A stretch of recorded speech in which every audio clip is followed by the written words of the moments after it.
Hello and welcome back. In this video, we will take a hands-on approach to building a skill from scratch. By the end of this video, you will have created your first skill, added input variables, tested it, and even published it for your team to use. Let's get started. Here is the full path we will walk today. We will go step by step from defining the skill's name and trigger to writing clear instructions, adding variables, testing it, publishing it, and managing version control. Each step builds on the last. Let's dive in. Step 1 is all about defining the skill. First, we create a name for it. This becomes the / command, so keep it lowercase with hyphens. Then, we write a description that clearly defines the task. This description is important because cowork will use it to decide when to trigger the skill. Think about what natural phrases your team will use to activate it. Those go into your trigger keywords. Now, let's write the instructions for the skill. Use numbered steps so cowork knows the order to follow. Be explicit about the output format. Don't just say output a report. Say output a Word document. Also, include quality checks. If data is missing, have cowork flag it. The clearer the instructions, the better the results. Input variables are what make your skill dynamic. For example, report date allows you to customize the date without changing the skill each time. Defining your variables clearly and make sure the user knows what values to input when prompted. Testing is critical. First, test the happy path with perfect data. Then, run edge cases what happens when there is missing data. Finally, test the trigger. Make sure your skill activates when it should, even if someone uses a slightly different phrase. Thorough testing ensures your skill will work flawlessly when live. Once you are happy with your skill, it's time to publish. First, package the skill into a zip file, then upload it through the Skills tab in your settings. From there, you can share the skill with your team and everyone can use it instantly. Make sure to include all necessary files, not just skill.md.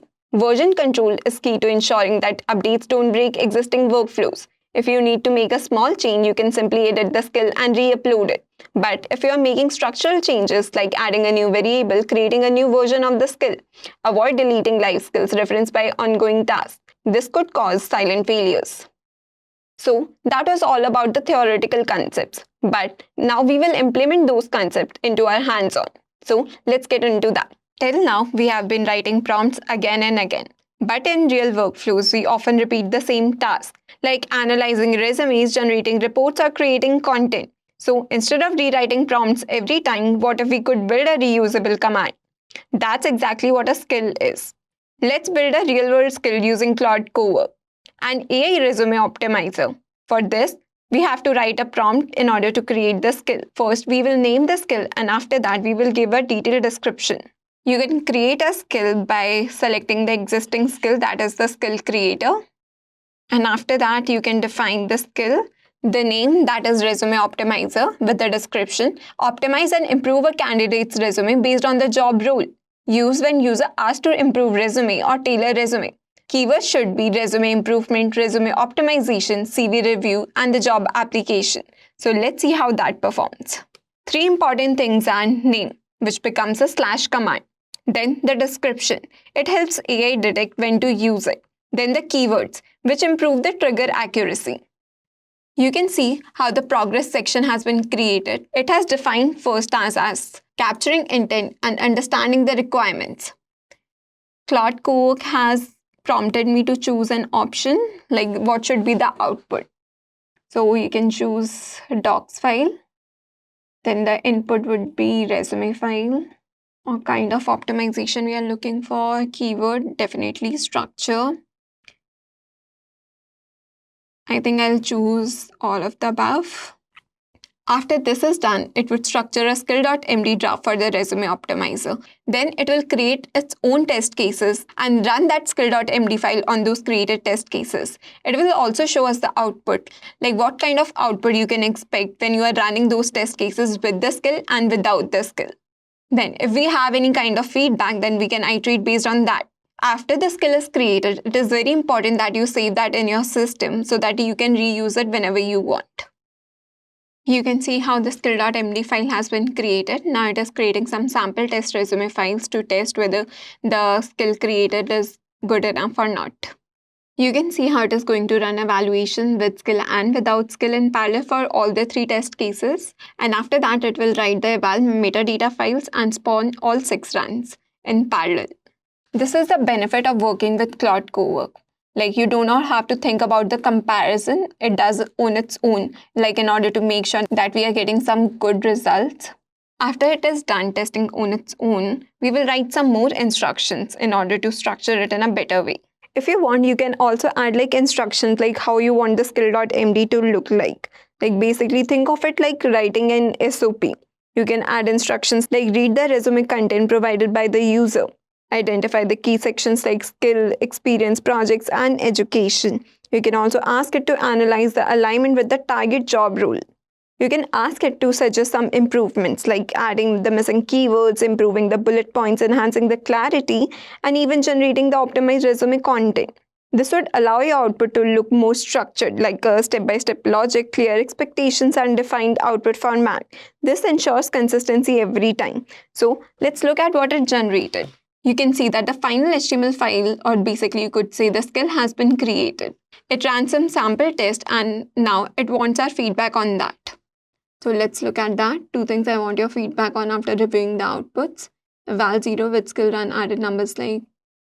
You can see how the output has been generated. So you can look at that. If you want, you can add some more feedback and it will iterate accordingly. If you don't want that, you can just move and submit all reviews. So I'm going to do that. You can see that without the skill, it looks like this. I'm going to submit this one. You can just write over here, continue. You can see that now it is checking feedback.json from the eval reviewer. Since I did not add any kind of feedback, it is going to continue from where it left off. That is the issues that it mentioned, like the metric fabrication, weak ATS keyword, and the eval 0 missed SageMaker /Airflow /Spark issues. If you want, you can add some more feedback and it will iterate accordingly. You can see how it is making these changes in the skill.md file. If you want, you can just download these files and check on your own. In the earlier sections, Claude Cowork asked me some questions like what format I wanted the output in. Since I specifically asked it to provide me with the docs format, it provided me in that only. So with skill, you can see the format, but without the skill, you can see how it is providing in txt format. You can see that the iteration has been created. These issues has been fixed and now it is creating a better version of the skill.md file. You can also make the skill dynamic. Like, you can add some expected input variables like the job role, experience level, and the resume text. These variables would allow the same skill to work for different users, different roles, and different resumes. This is what makes it scalable. After it is done testing on its own created sample cases, we will be running our own test case to check how well it performs. You can see how it is checking for the keywords as well as we defined in the prompt.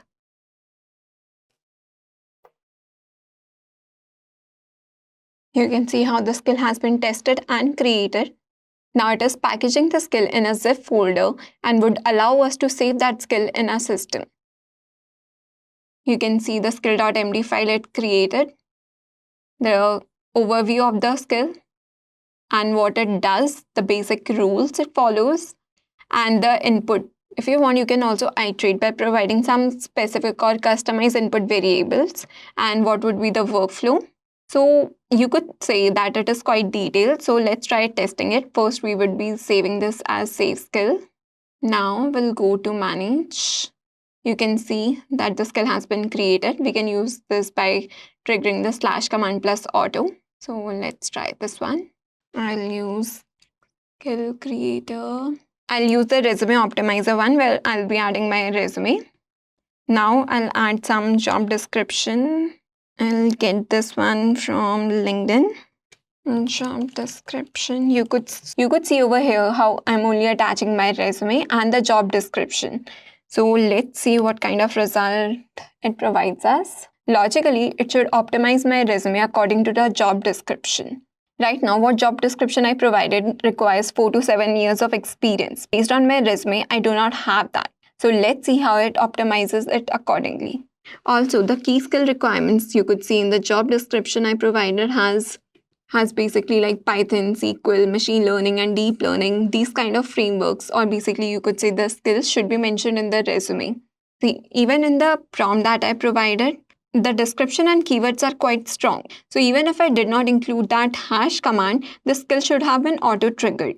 This is how skill feels invisible but powerful.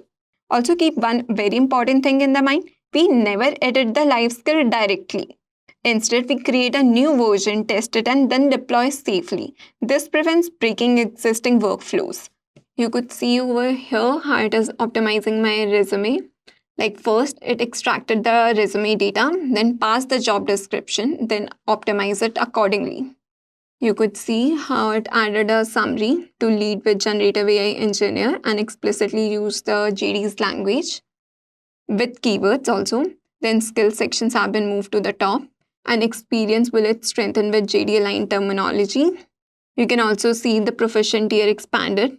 You can see how good this resume looks when it comes to ATS keywords, the projects, the skills, everything looks perfect. So let's step back. What did we actually build? We built a reusable workflow with structured logic, dynamic inputs, and consistent outputs, and team level usability with skills saved. Think about your work. How many tasks do you repeat daily? Reviewing documents, creating reports, and writing emails. All of these can become skills. To summarize, a skill allows you to define once, reuse many times, and scale across teams. You're not writing prompts anymore, you are building capabilities. Let's quickly recap what we just discussed. The key takeaways are: start with a clear name, description, and trigger for your skill. Write detailed, explicit instructions and make use of input variables to keep things flexible. Always test before publishing and use version control for safe updates. This ensures your skill is ready for your team. You have now learned how to create, test, publish, and manage your custom skills. Thanks for watching, and I'll see you in the next one.